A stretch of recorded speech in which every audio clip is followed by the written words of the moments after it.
What's up, Rockstar? Hi. How are Oh you? my God, look at you. I How wish you I was doing? where I was wish Hmm? I was where you were. Well, you're in the middle of the winter, aren't you? It's cold out there. Yeah, it's cold. You got your Oh my God, where are you? California. Ah, living the dream. Yeah. It's really hot right now. I hate to Oh, make you I'm feel so that way, but sorry. I got a fan blasting on me, so it's kind of good. I get to enjoy the sun, and I'm pretty cool. So Damn, you're doing good. You're yeah. doing good. Yeah, So beautiful. Yeah. great for it. Yeah. Yeah. Awesome. Cool. All right, well, let's kind of roll into it.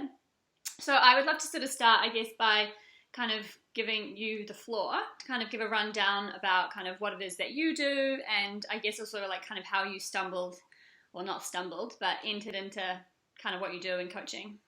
Well, yeah, it's a bit of mix, I would say. Yeah. So I, you know, ever since I was young, Mhm. ever as far as I can remember, I've always loved and even had a passion for inspiring people. A lot of my kids and people around me were always saying how, why, or that's impossible, and I would always kind of ask, why not, or how is that possible? That was just kind of the way I think I was kind of wired growing up. How is this possible? It has to be. You Yeah. can never dream big enough, and so that was me as a child. And growing up in my early 20s, I was kind of lost in life, and I kind of surrounded myself, I think, with a lot of negative people. So naturally, like Jim Rohn says, you're the average of the five people you spend the most time with. Love So that saying. yeah, so I turned out to be, kind of not negative, but just kind of bummed on life, and I couldn't figure it out, and I couldn't figure out where I was going or where I was, and I was in this very deep depression. And it wasn't until one day when I woke up and I said, I have to change my life. Mhm. There's something, I have to do something. I know I'm in control. If I leave the control up to everybody else, nothing's going to happen, right? Yeah. So that day I made a list of five things that are going to make me happy, and that small things, and I started doing them. And I noticed, all right, this works. This is great. I started reading personal development, Mhm. Zig Ziglar, Jim Rohn, Tony Robbins, all these great books. Yeah. But not only reading them, because I knew people who read them and Mhm. would say, this doesn't work. Mhm. But I would read them and actually apply it to my life. Yeah.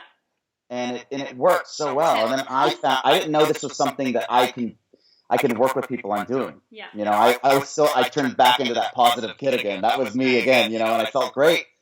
And it wasn't until I was bartending at this place and I met a guy, and we were sharing travel stories, and I said, what do you do for work that you travel the world like this? Mhm. And he says, I help people's minds. I help teach people how to get what their heart wants. Oh, I love that. And I just remember going, I don't care how long I have to study to do this. Mm. I don't care how much money it costs me to do what you're doing. That's all he said. Mm. And I went, that's it.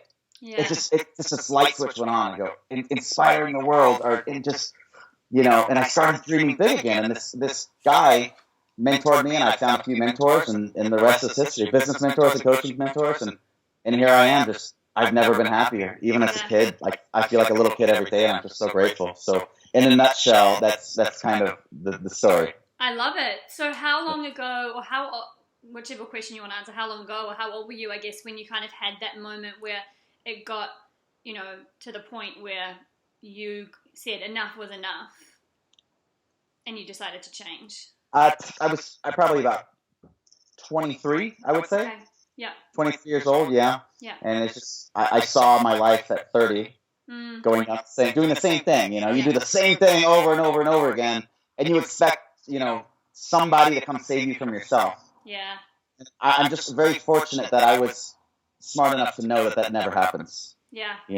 Like if you want the woman of your dreams, you have to be a great man. If you want the man of your dreams, you have to be an incredible woman, right? Prince Charming's not going to save you from yourself, right? Totally. Right? Yeah. He deserves somebody extraordinary. Yeah. Just like an extraordinary woman deserves an extraordinary man, right? And I think So that's that was, I think that's a really amazing kind of point, because I think that there is that, and I think probably more so from the woman's perspective, because of older, programming around, the traditional roles, and hoping someone's going to come and kind of fix things. sure. And it's like, everywhere you go, there you are, so if you don't figure it out outside, then Yeah. But what a beautiful synergy if two people are just so passionate about their own lives and just are so passionate. When I believe this firmly, when you are comfortable with the idea of being alone forever, that's the most incredible fire. When two people come together like that, woo! Just watch out, world, man. That is like it's it. Game over, done. Like that's incredible. That's an incredible synergy right there. And I love that because I think that and I think that conversation as well needs more energy as well, because I think a lot of people, people without being really proactive about kind of reevaluating their standards or, what they expect, it's the same thing, the 5 people. So when they look around and they see relationships that aren't like that and more people that aren't like that, it starts to become that expectation, like that doesn't exist and no, that's not real. And so, the more people that we can kind of talk about, no, this is what love is, this is what being whole and being in a relationship looks like. This is what, starting with you looks like. Yes. Yeah. And it is, you're so right. I mean, we're surrounded by a society who says, settle down. Yeah. Settle down. Like, there's going to have to be things about you. You're going to have to change, be a better person. You should want to be inspired to be a better person. Yeah. Not have to give up things that you're passionate about. Yeah. But we're surrounded by so many men who complain about their wives and say, "Oh, I'm at the bar because I want to get away from the wife," and so it's just like it's so common that we're so conditioned at an early age to just think in terms of settling down. But what if we started saying, "I want to settle up in life," and I'm only, I'm not settling anymore. I want to have somebody in my life who's just going to light me up every single day, and that what the thing is that should be the norm, because it's very possible for everybody in this world. We just have to have standards for ourselves. Yeah. Right? So how does one get clear? Because I think sometimes it can get confusing around, where, because you hear settling and then you also hear, but you have to compromise, So how does one kind of ascertain what is a standard that they know in their heart, that's what they deserve, or where they need to maybe compromise? I think the compromise kind of comes, it's just wanting to give. Yeah. Wanting, like not having to give up a part of your soul, a part of your heart. Not a woman or a man coming into your life and saying, I know you love life coaching and I know you love your business and you're so passionate about it. But he goes, I want you to give it up. Yeah. Like, I'm not comfortable with you talking to these people around, that. Yeah. But you're like, oh my God, he's so attractive, and he's, but these other things are so great. Yeah. I got news. There are men out there who have all of those things, plus are going to support you in what your goals are. Yeah. So compromise means to me wanting to give to the other person. Yeah. That's it to me. For me, I think you were asking about how to find that person or ascertain what you want in a. Well, yeah, how to find them, for sure, if you've got the answer there. Well, if I knew the answer to that, question, I think. for me, just explore your passions and just and live life on fire and just live with passion. And I would assume that inevitably is going to happen, at some point. But I think the first big step is falling in love with yourself in your life. Such a big one. I mean, and that's, everything, really does come back to that same place about, starting with yourself. And also I think, creating the habits and the rituals to obviously do that, because that doesn't just happen, because we live in a society that makes it quite challenging to just kind of love ourselves in the natural place. But yeah, so doing those habits. So do you have any kind of rituals and habits that you do or that you talk with clients about to kind of cultivate that kind of love and ascertain, because some people don't know actually how to connect to, what's in their soul or what's in their heart, right. So if you don't have a passion in life, that's okay. I work with plenty of people who don't have a passion yet, but I ask to pursue your interests. Join groups, read books, meet people who read blogs, things you're interested in. I think the other thing is living in alignment with your values. Yeah.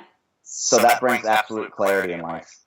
So what's important to you in life? So, if it's giving compassion important to you in your life, maybe that's something you believe, but maybe your words and your actions are in alignment with that. Yeah. And then you're wondering why there's this kind of dichotomy going on where, I believe in compassion, and I believe in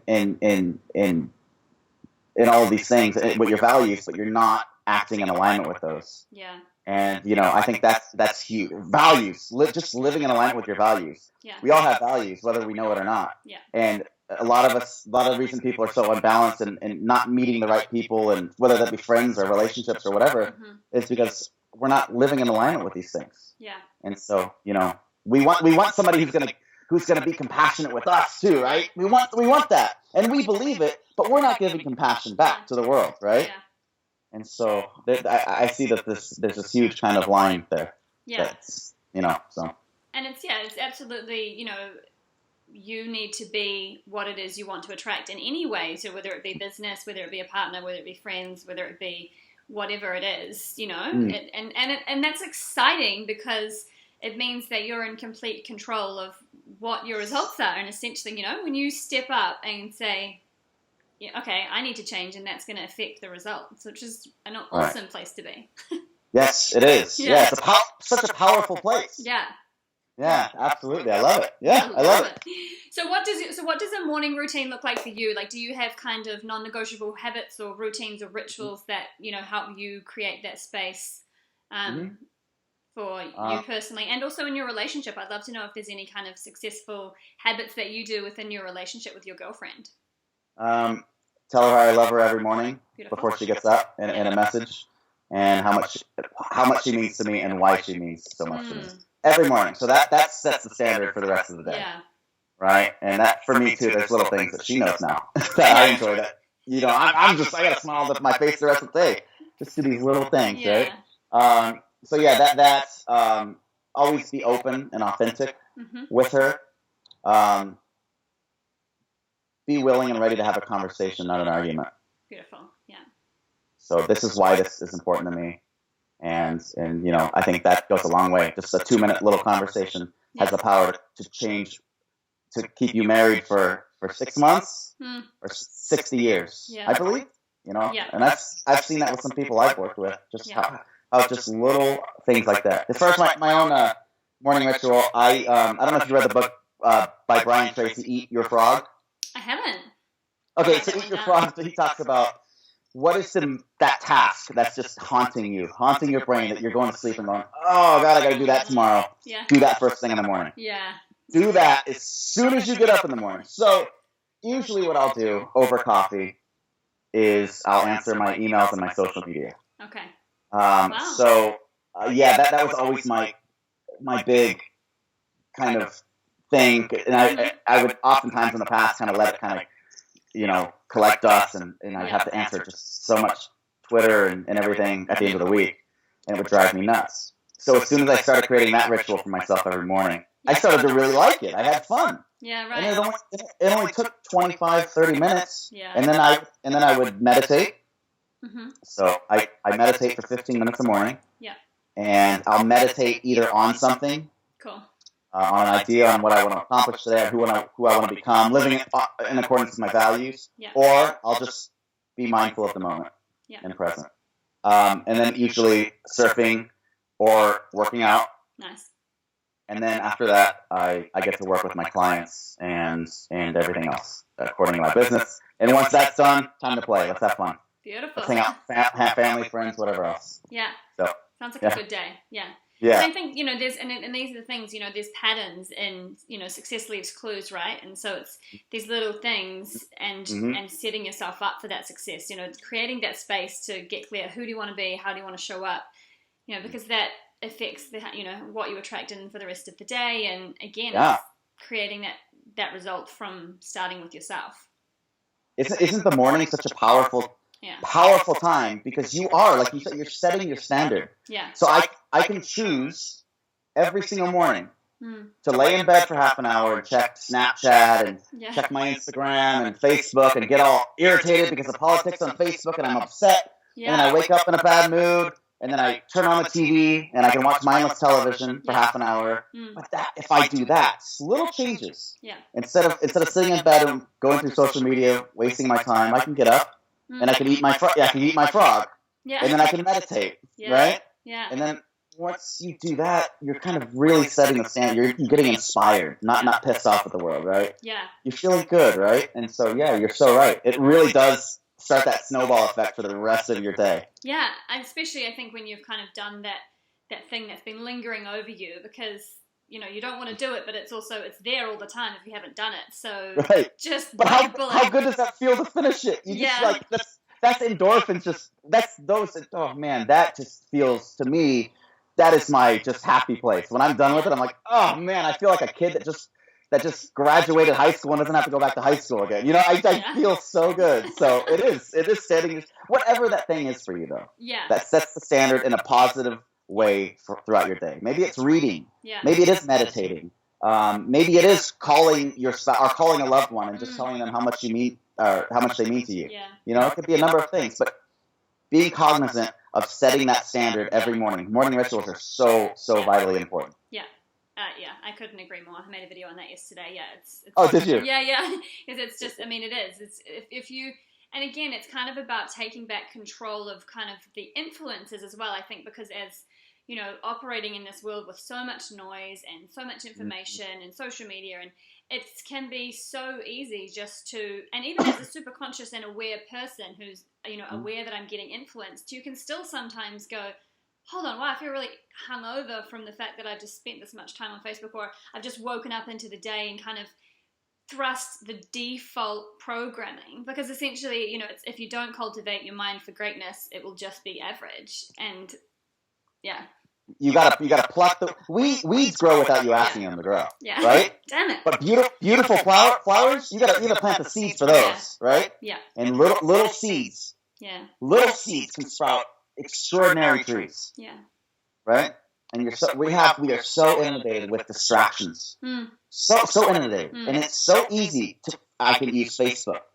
Right? And we can easily go down the route of, marketing and interacting with people who need it and really using it for a power for good. Mm-hmm.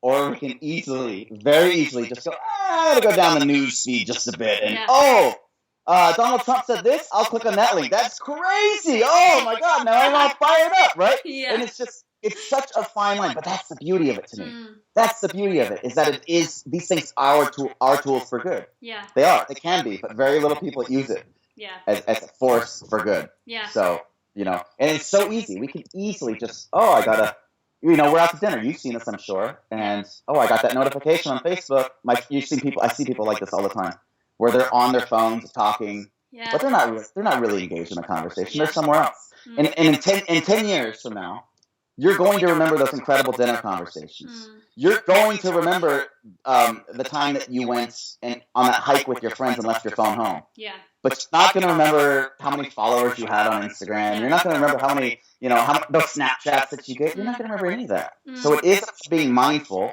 Yeah. Of being mindful of being mindful with distractions. Yeah. Use them for good, right? Yeah. Right.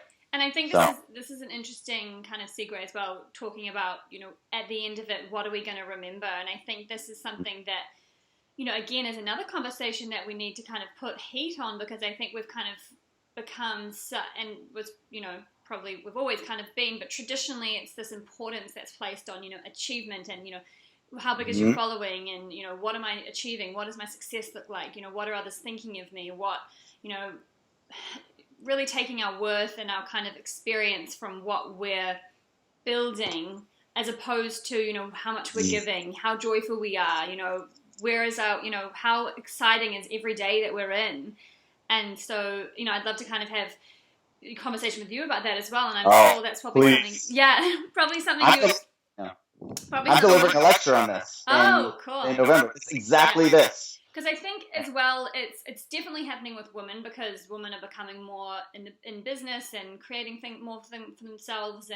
But I think also I'm quite interested in the male perspective side, because I think primarily there's more societal pressure on the man to achieve and provide. And so I'd really be interested in your kind of take on that, and kind of maybe tips and things around, for men, that just talking about the importance of kind of, I'll hand the floor over to you. Yes, there absolutely is. And when I started my business, I'll be honest with you, the year and a half of coaching, Mm-hmm. my first my first priority is I want to make money. Yeah. Because if I make money, I can have the freedom lifestyle. I mean, that was my first priority in business. I shouldn't say in coaching. Mm-hmm. Because I had a passion for helping people. I loved it. I was giving away my services, right? Yeah. And when I started. But that was always the forefront of my mind. What am I doing here? Is there an ROI in this? Is there a return on investment in this post? Is there a return on investment in this video this talk? Like I had talks. I'll tell you something. As soon as that shifted, and somebody said to me, they said, "I don't want you to just be another coach." Mm. That's all they said. I want you to be Travis Barton. Mm. And I said, that changed everything. And I started being more authentic with myself. Yeah. And not caring so much on ROI on everything I did, mm-hmm. but started trying to live in alignment with my values, not actually living in alignment with my values, and being who I was. Yeah. And I stopped focusing so much on making money and started focusing more on being authentic, open, vulnerable, and caring more about people. And the funniest thing happened. That's when business went like that. Just skyrocketed. Mm. I'm not kidding. I mean, this was the craziest thing. And I'm focused on, money and it was just the strangest thing. As soon as I started just being open and honest and vulnerable with people, everything changed. I started giving not even consultations. I started doing this thing, just building relationships authentically over social media. People would tweet me, "Hey, I'd love to have a quick chat with you. I can't afford it. I can't afford your service. Just like 15 minutes of your time." And it used to be I was so busy that I just, I don't have time. I'd love to, but I started making time for people who I would know. They would tell me I can't afford coaching. Just 15 minutes. But guess what happens a year later with those same people? Yeah. They can't afford it. Yeah. Because I didn't expect this. No. And I still don't. But a year later they can. Or maybe a 15-minute, just, hey, I want to meet you. You seem like an amazing person. A 15-minute quick Skype call turns into a client or just as good a friend or a business partner or something. A million different things from caring, Yeah. So I think that was my big revelation. Yeah, and that is big. And I think it's also important as well. You never really know, when a connection is going to turn into something, or who they are, or who they know, or how that's going to impact you. And so I think, when you come from that place of service and also loving what you do and wanting to give, you really never know kind of what doors are opening. Right. But I love that when, because when you essentially allow yourself to be, like you said, just be authentically Travis and who you are and open and vulnerable, I think is essentially that's kind of opening the floodgates of, truly who you are. And so when you do, because when you're kind of trying to be something else, it's like there's a block of flow, and I think that, beautiful. Yeah, I think that, and, from the kind of what I've experienced and kind of being engaged in this conversation around masculinity and men's sort of emotional health and things like that, there seems to be, I think, a lot more kind of pressure on men from society to kind of be a certain way. And I think that women also have a part to play in kind of the reframing of that, which is why I'm kind of interested in it, because I think, the men have this pressure of being the provider and being strong. And, I've chatted to some sort of guy friends around, this is kind of this persona that they're not allowed to bring down. And there's, and I think that this kind of needs to be challenged from the female point of view, because I think that women need to expect and allow that space for men as well. And I think that the more men are kind of, doing what you're doing and being open and putting yourself out there and showing that, being kind of compassionate and caring and open are not, feminine or female traits. Right. Sure. Because we're all everything, Female traits. Yeah. What we perceive as female, we're conditioned to believe as a female trait or a male trait. Yeah. It's called being a human being, right? Yeah. So, because is this, how did you, I guess, because I think that there's a disparity between kind of knowing that, they're allowed to have those feelings, but then understanding how to actually let them out, or like connect with people and be open and vulnerable with other, people, or in relationships. Like, have you is that something you often encounter with kind of your clients? Is that ever something, showing them how to kind of go there? I think for me, it is just about transparency. And, for me and clients of mine, it is, we talk about, you live your whole life and you're wearing a mask. Yeah. And is it worth it on your deathbed? Looking back in your life, are you going to look back and say, was it worth it? Because if you're wearing your mask your whole life and you're trying to be this masculine guy and, I'm a man and but if that's you, that's great. Totally. Yeah. But if it's not who you are and you're not authentic with who you are, you're going to go through your life meeting the wrong people, friends, colleagues. You're going to be going through life working at a job you hate. Yeah. You're going to go through life maybe, sadly, marrying somebody who thinks you're something, and you have to feel like you have to have this facade your whole life. Yeah. What a nightmare. What a nightmare. Why can't we just... I think the first step here is, like we're doing, is having a conversation about it. And just kind of spreading the message. Yeah. It's just being a human being. I love that. Yeah. It is. Yeah.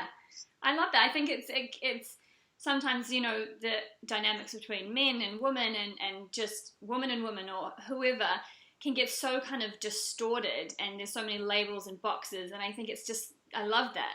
Just be a human being. Like, what's the decent thing to do in this situation? What is... what it doesn't. I wish I could high five you right now. Yeah, high five, virtual high five. Bye. Yes, because I think we just overcomplicate things. And I think that comes from getting out of here, and bring it into the heart, like, and just, let that be the guide. That's it. Yeah. That's it. What's the right thing to do? Yeah. Who am I? I want to be authentic here. I want to be who I am. Yeah. What do I want to do? Yeah, just be a good person. Yeah. Why have you made it so hard? Yeah, but let's be honest. I mean, we're surrounded by, the media tells us we should be one way, and we have these role models who tell us we should act this way. And, maybe, it's just let's be who we are. But I think also, with that said, a lot of people don't know who they are. Well, yeah. Most people haven't discovered what makes them tick or anything like that. Yeah. So we go through life thinking, we should be acting this way, and that's who I am. Yeah. But you kind of wonder why you're going through life kind of in this haze. Yeah. And going, I'm not happy. Why aren't I happy? Yeah. And that's where I think those, not think really, I mean, I kind of know that those morning rituals and taking that time to really be just with yourself and, asking yourself, where do I get joy? How do I want to show up? What do I value? Because once you've created that space, then you can get that insight. It's just that everyone, wakes up on the alarm, jumps out of bed, runs, grabs the coffee, runs into the day, grabs the paper, reads social media, and then they're like, why am I not happy? Because you don't even know who you are. But how can we expect you to know who you are if you're just constantly go, right? And then even when we're not doing something these days, we're still doing something, not much of it, but we're still like, oh, wow, where did that 6 hours go? Oh, I was watching Big Bang Theory for 6 hours. What? Yeah. What was one episode about? I don't know. That's just mine. Or I was scrolling through this, or I was just kind of surviving, but not really alive. Yeah. Yeah. So let's take a minute. Yeah, just in the morning, right? Our morning rituals are so important. Just maybe be silent and reflect. Yeah. Who am I? What do I want? Yeah. That just goes such a long way. But we need to do that. Yeah. We need to take the time to just remind ourselves to just be present and do a little bit of self-discovery. Just a little bit of self-discovery, right? Absolutely, yeah. Start slow. And I think that, it doesn't need to be this big procedure or, whatever it can be for someone. 5 minutes in the morning before looking at your phone and thinking, how do I want my day to go today? Who do I want to be, or how do I want to feel at the end of the day? And, and I think a big part of that as well is, who am I going to spend my time with? Like we started at the beginning of the call, the environment and your relationships are, shaping you at all times. So, yeah, if you're not happy, you need to look around and see who you're spending your time with and how happy are they. The law of association is what I call it. I call it a law. Yeah. Because you see people, you see successful people, with other successful people. Yeah. You see happy people with other happy people, right? And there's a reason for that, because you're right.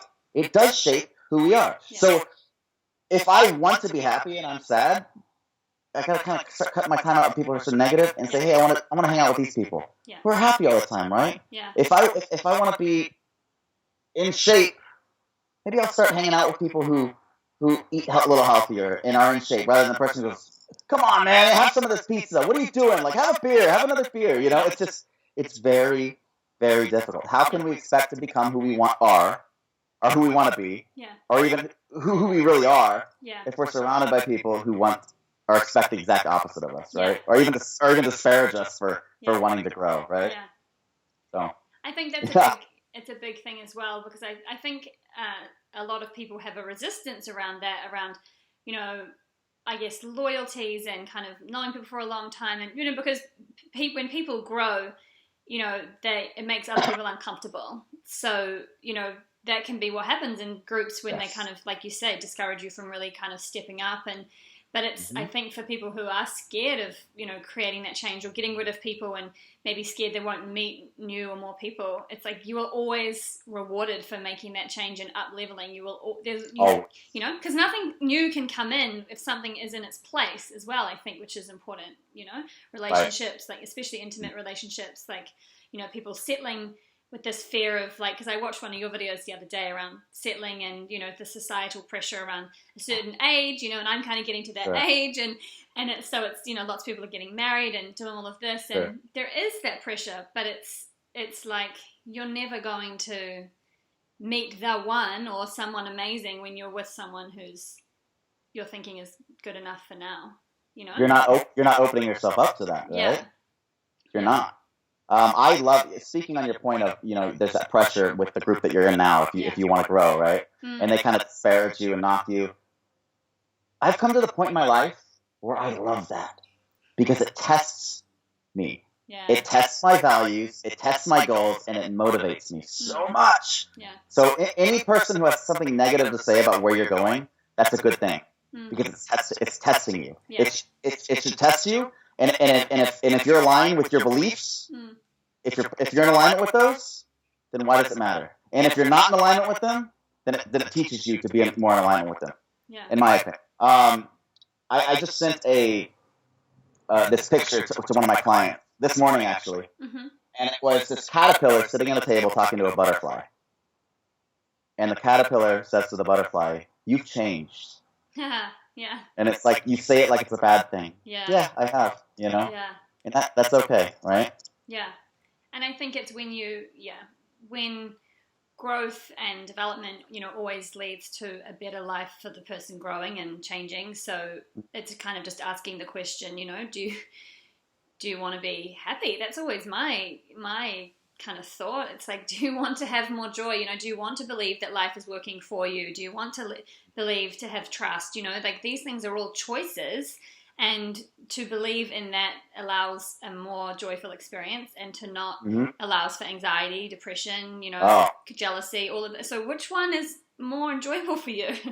Because the choice is yours. The choice is, the ball is in your court.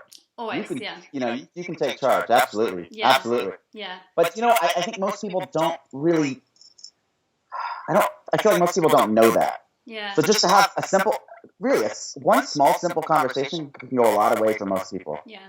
It's amazing to me. Some things that I think are common sense sometimes, I'll just talk to somebody at a coffee shop or something. Yeah. And I'll say, and something small that I think is just everybody knows, because we've been in this industry for so long, right? And you say, what if you made it? What if you took responsibility for this situation rather than placing blame? Or how can you take responsibility instead of placing blame? And then, or how can you take charge of the situation? Yeah. Or any number of things. And then you forget something as simple question as that has the power to change a life. Yeah. Yeah. But most people just don't know. They don't have that conversation. Yeah. There's not people who are speaking from their heart. Yeah. And you know, a lot of people just go, quit your bitching. Yeah. You know, right? Quit your bitching. All right, I'll mask that and put it right here, and then maybe in 10 years it's just going to come out, and I'm just going to be even more angry. Yeah. I want to change your life. I want, you know, anybody, not just people I work with. I just want to see a world on fire and people happy, and I don't know. And I think a big piece of that is, if we could all just be, and it comes back to that being human, but kind of just have more compassion and seek to understand as opposed to seek to be right, so like these little conversations that can really change anything. So it's like, how can I, because we're all kind of doing the best we can, and unless we are kind of conscious, I think it's the responsibility of those that are kind of more conscious and more aware to, take that on and say, okay, I can understand you're feeling this because you're processing that. How can I understand, where you're at, rather than stand in my defense when you just, Right. We all just want to connect and have love, but we just have these wounds. And so, if we could just all be a little more compassionate, then there's magic there, I believe. I think you're spot on with that one. Yeah. Just a little bit of compassion. Yeah. A little bit of just listening and caring about somebody, and not making it about yourself. Yeah. And not, it's just, oh my God, this lost art of active listening is just, wow, what if we just started doing that more and started practicing more compassion? Just a little bit, just each and every one of us, just go, what's one thing that I can be compassionate about today? Yeah. I have to show you on my phone, one of my values is compassion. Beautiful. And so every day I set reminders for my values. And every day, I think it's my compassion one is 3 o'clock, and I said, "Are you being compassionate today, Travis?" It's a reminder. So, what if we just all put that in our phone? Yeah. Are you practicing compassion today, Emily? And maybe you're not. We're human. Sometimes we don't, and we get carried away, and you go, "Wow," and that's just realigns you. Yeah. And what if we just started setting alarms every day in our phone, right? What a cool thing! Until it just became natural practice for us, And then we just become the embodiment of compassion, Oh, I get chills. What a world. What a world. We can change the world, Emily. Yeah. Oh my God. And I think that's, because being that for yourself changes your world, and then, that trickles out, because you get a very different result when you come from that place. And again, it's about, it's kind of, I always think all service is self-serving, right? We give to others, but ultimately the one who receives the most is us. When we can, we're giving the joy that we get, being able to contribute and being able to help and being able to kind of, it's satisfying. And so, when you can show up and be proud of who you are and how you handled that and what you gave to that person and how you didn't get defensive, and, that feels so good. Yeah. So, even if you just do it for that reason, start it's there. The best feeling. Oh, I mean, absolutely. If you're a selfish person, hey, fine. Give compassion, because that feels good and that makes you happy. Me, I'm happy, right? So you receive what you give, right? What's the best way to achieve happiness? Yeah. It's to give happiness. Yeah. It really, ask the Dalai Lama. He'll tell you the same thing. Yeah. Don't take my word for it. Don't take your word for it. Yeah. Go read The Art of Happiness. Great book. Check it out. Yeah. The secret to happiness, give it. You want compassion in your life? Give compassion. If you're lacking anything, give more of what you're lacking. Yeah. Right? Yeah. And you're going to receive that. Yeah. And don't take my word. Take my client's word for it. Take practice it and try it for yourself. Do it for 30 days and see what happens. Yeah.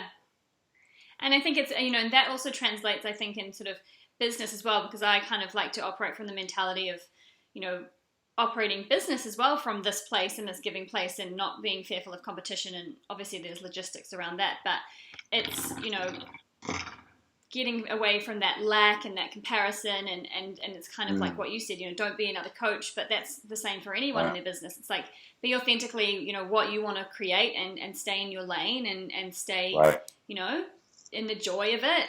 And, the universe meets you there. It does. That's what life rewards. And that's great. I mean, when you are you, I don't feel any sense of competition anymore. Yeah. It's just, I am who I am. I'm not another Tony Robbins. I'm not another Emily Gallagher. We have that already. I owe it to the world to be Travis Barton. Yeah. And to give that to the world. And so there has not been a sense of competition or anything. I am who I am, and if the world wants to receive it, then here I am. And guess what happened? I told you, the world started to receive it. Yeah. Awesome. When you're ready to, be it. So when you're ready to be it, yeah. So stop trying to be something you're not, right? Yeah. And the other thing is, people can see right through that. Yeah. That's the thing. Yeah. They really can. Yeah, and I think, going back as well to the relationships piece, I think Tony Robbins, says this: the quality of your life is the quality of your relationships. Because they have such a huge impact, especially, or I think it was like 99% of the, or 90% of the happiness you experience in your life will be determined on who you decide to choose as your intimate partner, which is huge because, obviously that's massive. But again, it shows the impact of our relationships and who we do decide to choose to be with. And so if we are fully who we are and from that place of wholeness, then who we manage to bring in will be someone who will impact our life in that way as well. Absolutely. Yeah. Yes. I love it. Yeah. I've never heard him say that. That's really brilliant. Yeah. It makes so much sense too. Yeah. It does. Yeah. Okay, cool. So I would just like to quickly end on asking, what are your, you said you have your values in your phone. Would you be willing to share them? Yeah, you want to see them? Yeah, go. All right, just give me 1 second to grab my phone. Hold on.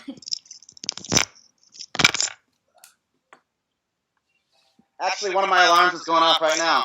Oh, what is it? Are you being authentic today, Travis? Oh, I think we can say yes to that. Oh, here. Perfect timing, huh? Very good. Life works like that. So, I'll read them out to you right now, and I'll show you. Yeah, so you talk about being authentic. I'm not a guy who just talks about things. Yeah. I practice it. So, yeah, perfect. So I have, are you creating a life of adventure?